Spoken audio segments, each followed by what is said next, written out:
At sa puntong ito, kilalanin pa po natin si Apolinario Mabini sa pamamagitan po ng historian na kasama natin ngayon, Professor Xiao Chua.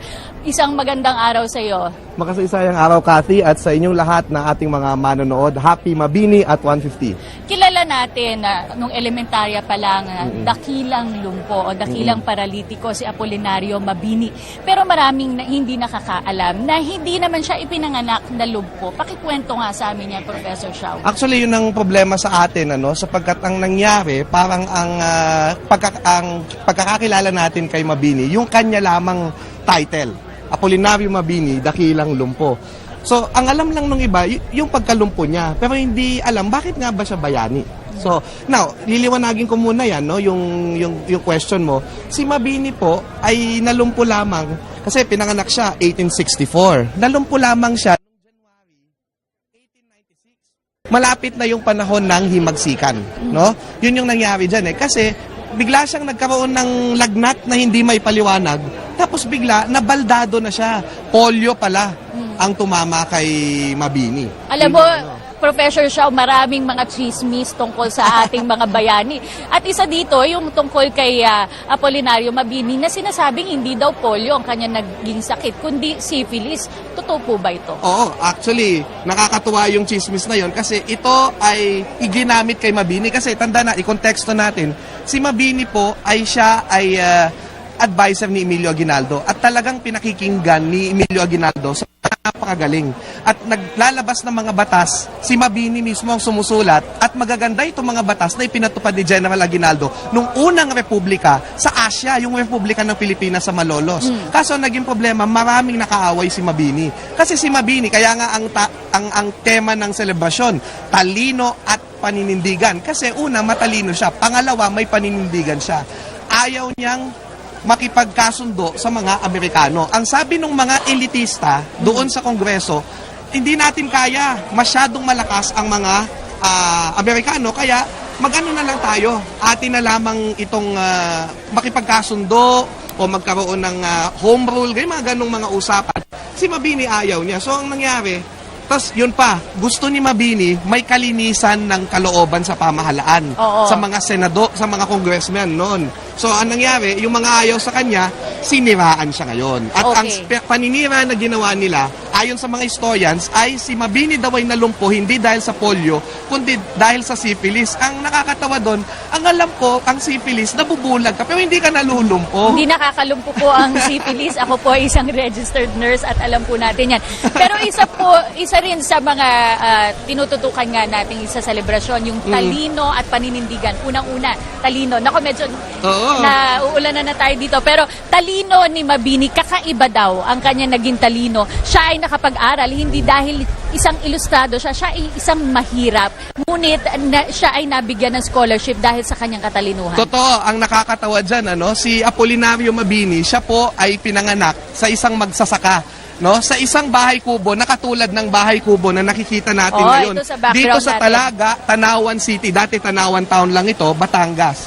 At nung pinanganak siya dito, syempre may bukid sila dito, mahirap lang siya, pero parang lagi siyang naging sakitin. So hindi siya nahilig sa trabahong bukid. So anong ginawa niya? Laging libro ang hawak niya. Kaya nga, ang nangyari, nung nag-aral siya sa mga teacher dito sa sa Tanawan, isang pari ang naging teacher niya, sabi, ang talino ng batang ito, binigyan ngayon ng scholarship. So, magmula sa pagiging mahirap, nakapag-aral sa Maynila, sa San Juan de Letran, noong 1881. At sabi pa nga doon, ang nakakatuwa dyan, ay, minamaliit siya kasi Indio siya, yung ibang professors niya. Minaliit siya, tapos nagulat ang talino. So nagulat yung teacher at napabilib niya at ang sabi ng teacher niya ay dapat ang mga taong katulad mo, kayong manguna sa bayan pagdating ng panahon. Nangyari sa kanya. Now, ito yung matinding talent ni Mabini. Siya po ay may photographic memory. Ang photographic memory niya, yung lecture notes niya, sinusulat niya ulit tapos memorize niya. Nakapag-memorize siya ng mga libro sa geography. Ito pa nakakatuwa. Kasi eventually, huhulihin ng mga Amerikano si Apolinario Mabini after nung panahon ng revolusyon, At ang nangyari, pinatapon siya sa Guam kasi ayaw niya, nanindigan na naman siya. Hindi ako susumpa sa bandila ng mga Amerikano. So ano nangyari? Pinatapon siya sa Guam, Siyempre, na-board siya doon, wala siyang magawa. Nagsulat siya ng libro, La Revolution Filipina, at ang nakakatuwa dyan, memorize niya pala yung Florante at Laura. At isinulat niya, dahil wala siyang magawa, isinulat niya sa kanyang memorya yung buong Florante at Laura. At pag nakita mo yung kanyang version, ay halos katulad, kung hindi katulad na katulad, nung Florante at Laura ni Balagtas. So, wala man siyang kopya, nasa isip niya lang yun. So, ganun siya katalino. Yung talino na yun, bilang abogado, kasi nagtapos siya ng abogasya sa UST. Dalawang beses siya nag-aral. Una, Bachelor of Arts doon sa Letran. Pangalawa, abogasya. Parang high school kasi yun eh. Tapos, nag-abogado siya, yun, ang tindi ng ano niya, no? Ang nangyari dyan, naging Mason siya.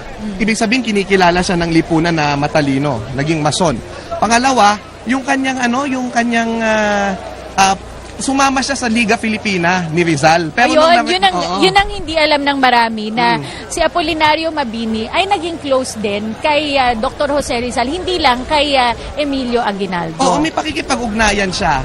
No? Kasi ang nakakatuwa dyan, although kinokontest nandun siya sa founding of La Liga Filipina, kasi sinabi yata ni Mabini na wala naman ako doon, pero may mga documents na nagsasabi na nandun siya.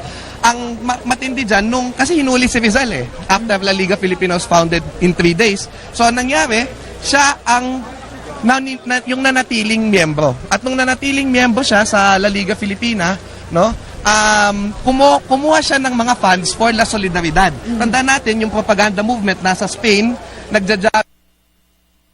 wala silang pera. Kaya si Mabini, 100 pesos, malaking pera yon per month, ay siya po ay